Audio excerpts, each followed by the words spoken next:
I'm really honored to be here today. And as he said, as Ahmed said in his introductory remarks, I suppose this is more of a view from the outside looking in. And all of my remarks today, by the way, are really long-term, having nothing to do with what's been going on over the last few weeks and what I consider to be just a blip on the horizon. Last time I was here, which was about 2 years ago, I had a news crew from Fox TV trailing me for 2 days.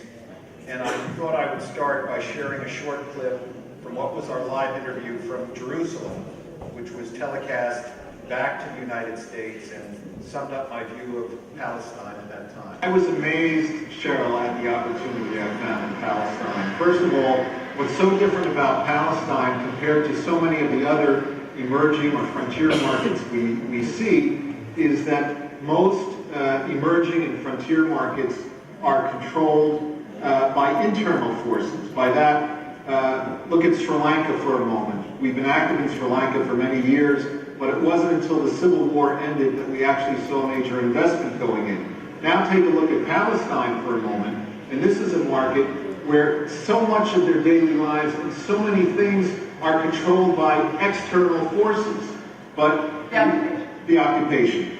And it's really more than an occupation. It's a very controlled environment, which we all experienced firsthand yesterday and today. But when you look at the people and you look at the commerce, it's really quite amazing. So not only did I get to travel around with a good-looking blonde, but I got to spend the night at the Masri house. Isn't that what Palestine is all about? Unfortunately, that Palestine is not what CNN and the other networks show foreigners. We all know that this is not the Palestine that the world sees on a daily basis. And it is not necessarily what life is like here or in Gaza. But the point is that there is a negative perception that weighs heavily on bringing in foreign investors into your market, which on a scale of 1 to 10 gets a 10 for opportunity. Anyone who doesn't see that is not an emerging markets investor. As I was changing planes in Heathrow just a few days ago, I noticed an advertisement that to me summed up where the Palestine Securities Exchange is now and what the future holds. The ad was from HSBC, and it read, "Soon every small business will have a global audience." Now, the Palestine Exchange isn't a small business exactly. It includes some very large and successful companies, but it's a small exchange. But what struck me most is that the Palestine Exchange is at the point where it's ready for its global debut, and the time is right to build a larger audience of institutional investors and partners from around the world. After all, one of your advantages is that the world knows Palestine and everyone knows where it's located. To be sure, building that awareness is going to take time, effort, and commitment. One of our frontier market investors who visited here recently summed up the issue when he said, few people even know that Palestine has an economy, let alone a stock market. And by the way, Larry Spidell is one of the largest frontier investors in the U.S. He's visited Palestine several times and invests in your market. But I'm an optimist, so I can see how that could be a good thing. You have a chance to tell your story in your own way. But I'm also a realist. There's an opportunity, but you don't have the luxury of a blank slate. When it comes to Palestine, there is a lack of awareness and numerous misperceptions. I know that's not news to any of you. But here's my point. Palestine is a great place to invest. I know I don't have to convince you of that, but it does suffer from an image problem. So if I have only one goal today, it is to encourage all of you to get out and tell the story of Palestine, your securities exchange, and the great companies you have here. It's not easy, but there are plenty of other exchanges, big and small, that have the same challenge, to align reality with perception. I'm thinking of places like Iraq, where we do business every day, or Nigeria, where the market cap of that exchange is over $50 billion and trades around $150 million a day. When I say this is a market for the patient, I truly believe it. And there are a lot of good things happening here, but that story has not gotten out to New York, London, and other financial centers, and long-term investors around the world. You see, you have something real to sell, and while it must be difficult for those of you living here to see, it is quite novel. This is important. Don't be afraid to reach out just because your last name is Palestine. So let me pause and give you a brief overview of my company, Auerbach, Grayson, and how I came to be here today. My partner, Jonathan Auerbach, and I started the company 20 years ago to fill a niche in the market. We offer exclusive research and direct local access for U.S. institutional investors. We go around the world and create unique partnerships with one leading stockbroker in each country. 99% of our business is U.S. dollars flowing outside of the United States, and 100% of our clients are institutional. Today we cover 130 markets, developed and emerging. Because we only deal with one broker in each market, the relationship between our client, our local broker, and us is completely transparent. In practical terms, we function as the local broker's New York office and U.S. partner. In the Middle East, we began with EFG Hermes when it was just 4 people working out of an apartment in Cairo. It was 1994, and the Egyptian government had just started a series of privatizations and the creation of mutual funds. From there, we've expanded throughout the Middle East. We began doing business in Palestine when the exchange first opened, using a Jordanian broker, and about 18 months ago, we formalized an agreement with Sahem Trading. Palestine, as you know, is considered a frontier market. Palestine and other frontiers are where many of today's emerging markets were 20 years ago, and I see that same kind of potential here. So let's talk about the potential, but also about the challenges, all with an eye to articulating those things that make your story appealing inside and outside of your borders. We've touched on this, but we'll cover it in a bit more detail. Then we'll talk about how to put the Palestine Securities Exchange on the map. First, why frontier markets? The simplest reason to invest in frontier markets is that the numbers add up. Let me explain what I mean by that. While growth will be uneven from country to country and region to region, and political, economic, and social conditions can change unexpectedly, the overall trend moves in one direction, up. By 2050, it's estimated that frontier markets will make up 10% of the world's GDP. That's up from just 5% in 2010. Over the same period, the percentage of world market capitalization will rise from 2.6% to 5.1%. By contrast, economies in many developed countries will be flat or declining. But frontier markets, by definition, are dynamic. Where does Palestine fall in this equation?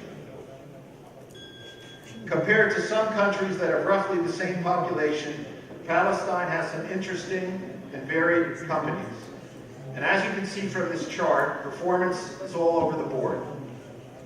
While the Palestine Exchange is subject to fluctuation, as are all markets, it does have some key advantages over some other frontier markets. Here I'd like to quote Ahmed, and this is what he said. "We are classified as a frontier market, yet our economy is more sophisticated than the traditional frontier market.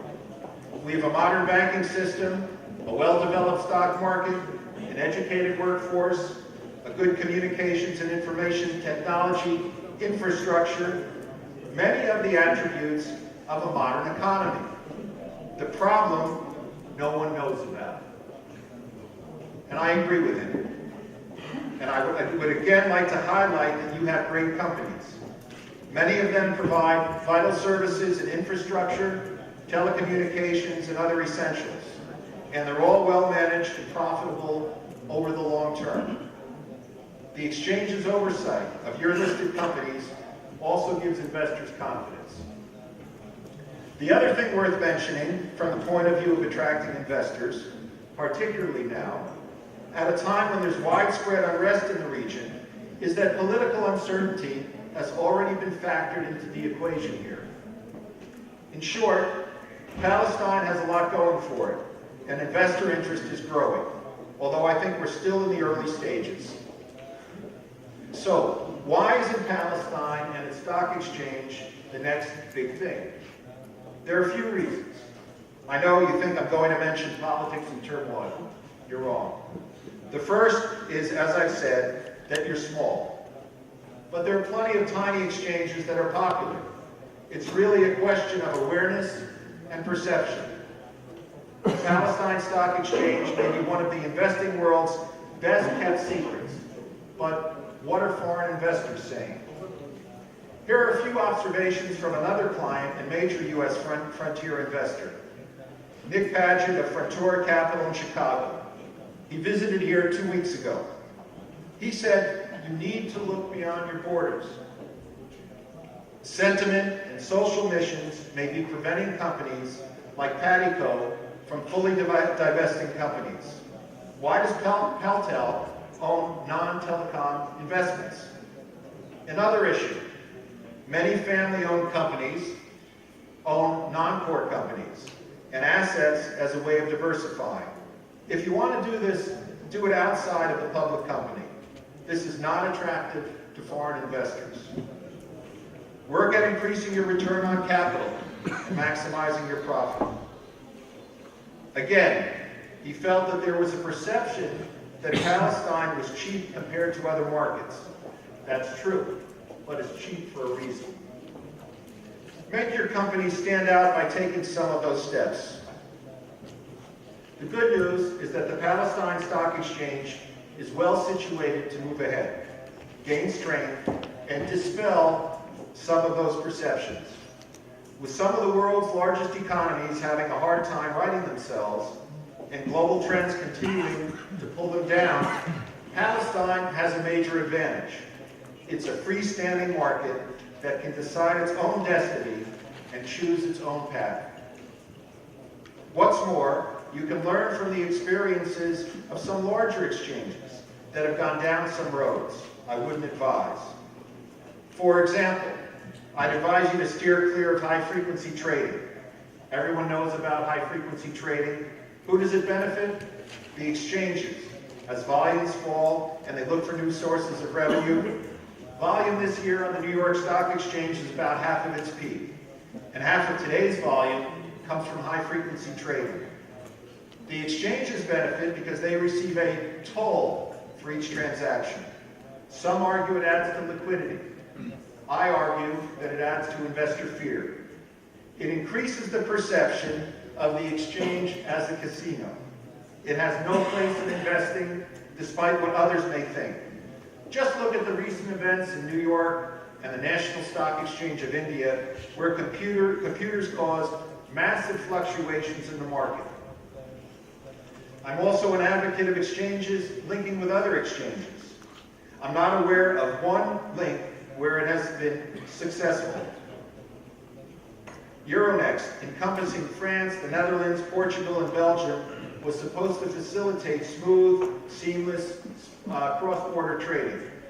Yet here we are, nearly 13 years after the founding of Euronext, and investors in France who want to invest in the Netherlands still call a Dutch broker, and investors in the Netherlands who want to invest in France still call a French broker.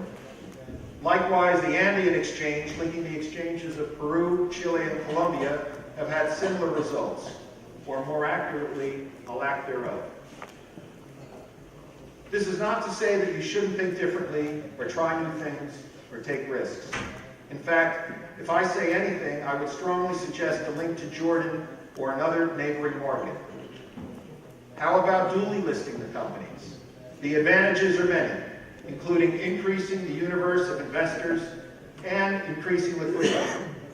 Linking with Jordan could help also ameliorate fears on the part of international investors and institutions by allowing them to invest on the Amman Stock Exchange rather than directly in Palestine. Here are a couple of success stories I think you'll find interesting. The first involves the Bank of Georgia, which is Georgia's most profitable bank in a country with, at best, a dormant stock exchange. This company has a direct listing in London, and because of that, and because there are no settlement or custody issues, interested investors go way beyond the typical frontier market investors and include mainline emerging market investors. And one of my favorites is Yoma Holdings, which trades exclusively in Singapore. This company is the only pure play in another troubled country with a difficult past, Myanmar, or Burma. We just took this company on a roadshow in the United States and had tremendous interest from the part of emerging and frontier market investors. There are other ideas you may want to consider now and for the future. One of them is DRs, or depository receipts. I know this is out of the control of the exchange, and in the short term, may not be in its best interest. I know that PATICO is contemplating a DR, but I would like to see it listed additionally in London, New York, or on NASDAQ. As part of the strategy and goal to expand the universe of investors, a DR, or cross-listing, will help eliminate any issues or execution or settlement directly into Palestine. These are just some of the paths of the exchange they want to think about or avoid. I just want to be clear about something. There's a natural tendency to jump on trends, to want to keep up, to follow the pack. In many cases, that's not the best course of action. All this is by way of saying Palestine shouldn't attest to trends. Palestine doesn't need to do that and shouldn't do that. Palestine needs to be bold. It needs to be a leader, not a follower. I want to go back to how we started this talk. One of the most important steps you can take right now is to tell your story as widely as you can. You need to put Palestine on the investing map. Some people and some investors may think they know about Palestine.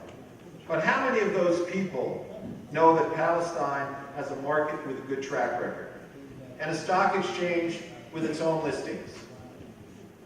About a year ago, I attended a conference put on by the World Federation of Stock Exchanges in Johannesburg. Ahmed was there also, as were the CEOs of almost every major and not so major stock exchange in the world. The whole atmosphere in the room was defensive.